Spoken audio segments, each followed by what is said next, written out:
तो औरतों को बख्शा गया, न लाचारों पर दया। मासूम बच्चों की चीखों से भी उनका दिल नहीं पसीजा। उस भीड़ ने दरिंदगी की हर इंतहा को पार कर दिया।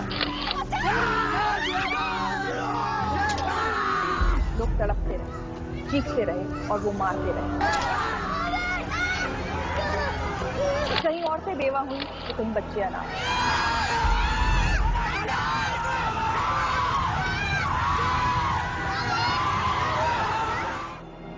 पूरे के पूरे मोहल्ले कब्रिस्तान में तब्दील हो गए।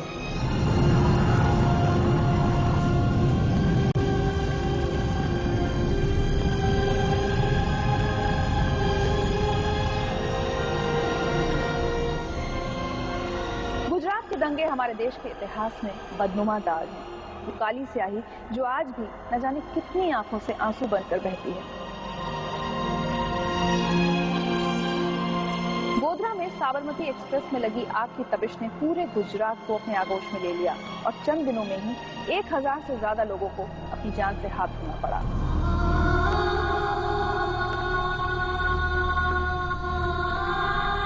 सड़कों पर खून पानी की तरह बहा। आज वो खून तो सूख चुका है, लेकिन नहीं सूखे हैं उनके आंसू जिन्होंने किसी अपने को उस नरसंहार में खो दिया। वो आज भी दहशत में जीते हैं और हर रोज मरते हैं।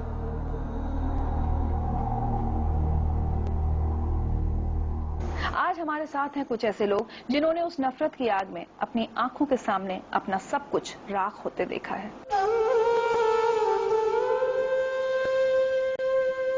अब्दुल मजीद अपने भरे पूरे परिवार के साथ खुशी से जिंदगी बिता रहे थे कि अचानक चंद घंटों में ही उनका सब कुछ तहस नहस हो गया। नरोड़ा पाटिया में लगी आग में उनका सब कुछ झुलस गया। उनके बच्चों को मौत के घाट उतार दिया गया। उनकी बेटी के साथ बलात्कार किया गया। उनकी गर्भवती पत्नी को भी नहीं बख्शा गया। और ये सब कुछ हुआ अब्दुल मजीद की आंखों के सामने। एक ऐसा मंजर जिसे याद करके वो आज भी सिहर उठते हैं।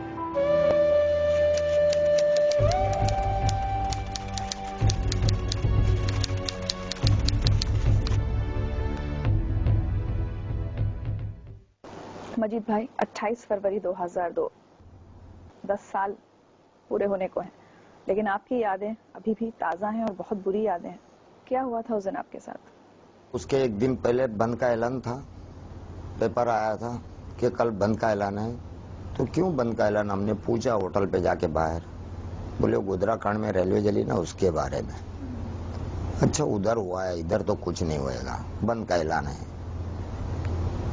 तो जुमेरात का दिन था। बंद के ऐलान में लोगों ने ऐसा काम कर गए।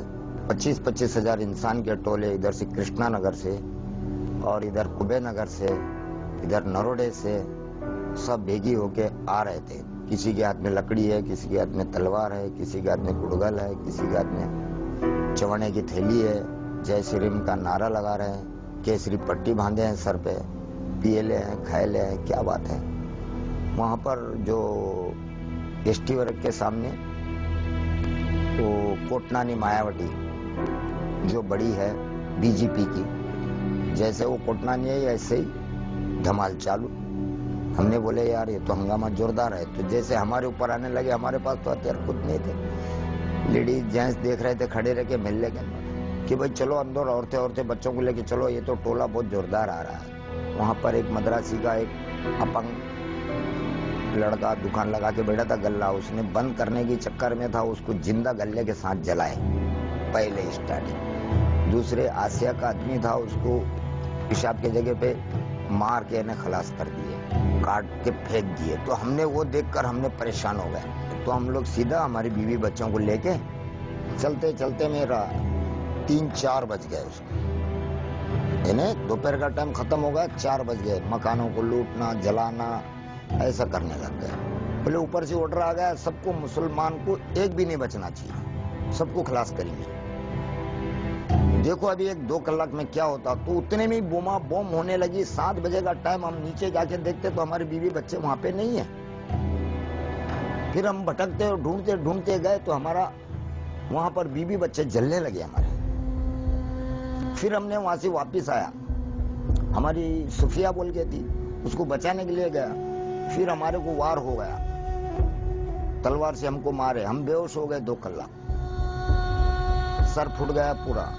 हम बोले कि मर गया बोलकर वो लोग छोड़ दिए हमको, हम बच गया अल्लाह के करम से। फिर हमने जवान नगर में अंदर आ गए, वहां से गंगोत्री नगर से।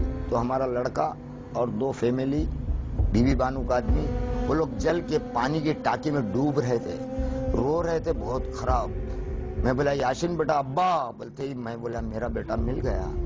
जब हमारे बेटे को बोला कि बेटा ये क्या हुआ, तो पूरी तमाम जो है ना, ये चेहरा पूरा जला हुआ, ये जला हुआ, ये भाग जला हुआ, सीधा हाथ सीधा पैर पूरा जला हुआ, यानी फूल गया था वो। मैंने बेटा सब्र कर, अल्लाह बहुत बड़ा है।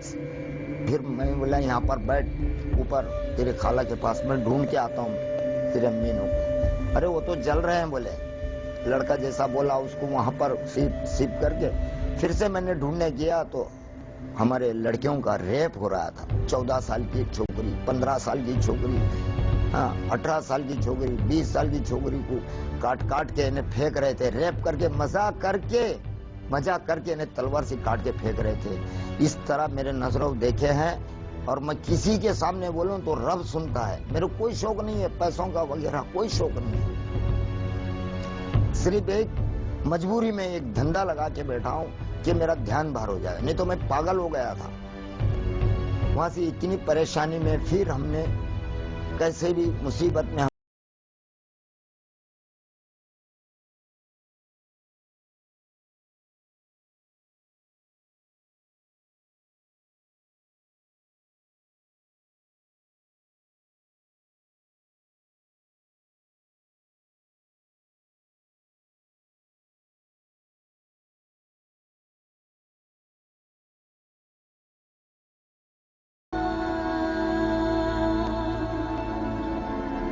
तलवार से पेट चीर कर बच्चा निकाल के 2 टुकड़े करे हमारे नजरों से देखते हुए। 4-5 साल का लड़की क्या की,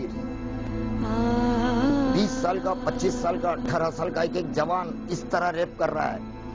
12 साल 14 साल की छोकरी को लंगी करके रेप कर रहा है। चिल्ला रही है बच्ची, अब्बा अम्मा बचा लो।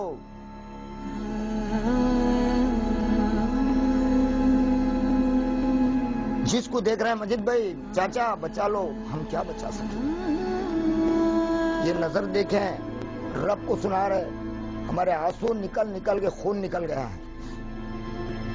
मेरे बीबी बच्चे, 3 लड़के 3 लड़कियां और मेरी बीबी ये मर गए हैं। हमारा लड़का पूरा 20% जला हुआ है, याशीन। और इस हालत में हम बहुत गम आता है।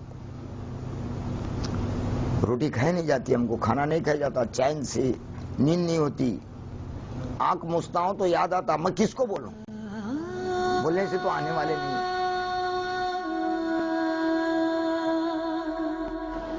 आज भी डर लगता है? हमको डर यही है कि ये लोग कभी भी हमला कर सकते हैं हमारे ऊपर। 2 वक्त धमकी मिली है, मेरे को धमकी मिली है, दूसरों का हम नहीं बोल सकते। आपके ऊपर उसके बाद भी जानलेवा हमला हुआ है? हाँ, उसके बाद भी हुआ है। 2 फेरी, एक रास्ते में हुआ है, 2 फेरी मेरे घर पे हुआ है। ऐसा क्या हुआ था? यही कि बोले पैसा ले लो कि नाम नहीं बताने का। सरकार तो क्या दी है, 35 लाख दिए, हम 4 करोड़ रुपया देगा एक को बोलने का। नाम नहीं बोलने का? नाम नहीं बोलने का कोर्ट में। हमने तो नाम बता दिया, हमको रुपया प्यारा नहीं है, हमारे बीवी बच्चे प्यारे हैं, हम झूठ क्यों बोले। क्या किया अपने आप को संभालने के लिए कि रोज याद ना आए? सब्र कर रहे हैं। आपको लगता है सब्र का फल मिलेगा? मिलेगा। हम तो जज साहब को बोला है कि जज साहब इसका अंत यही आएगा, जिसने करा है उसको सजा मिलना चाहिए, कि आइंदा से नहीं कर सके। और गुजरात के अंदर क्या कहीं भी कोई भी गांव में भेदभाव नहीं होना चाहिए। तो आपको कुछ उन लोगों ने भी धोखा दिया जो हिंदू थे, जिन पर आप भरोसा करते थे? हाँ, भरोसा करते थे, उन्होंने धोखा दिया। हमारे बाजू में पड़ोस में रहते थे, एक साथ में मिलने में रहते थे। कभी सोचा नहीं होगा आपने वो ऐसा करेंगे? आपको कुछ नहीं, जिंदा जलाया उन्होंने हमारे बीवी बच्चों को जिंदा। हमने बोला भी, गुड्डू तू ये क्या करता है यार। मुझे यकीन है मजीद भाई, इन 10 साल में आपने कई बार ये सोचा होगा कि इससे तो अच्छा होता मुझे मर जाते तो अच्छा था। सोचते हैं कभी कभी, मर जाते तो अच्छा था। ये देख नहीं सकते थे, बोल नहीं सकते थे, अच्छा रहता था।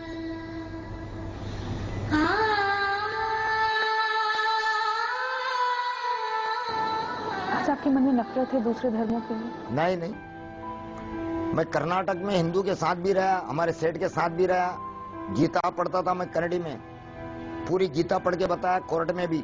ओम शवना बोतो शवनो बुनतो साविरंग करवा भे एजस्तिना वदीतमस्तो ओम शांते शांते ही।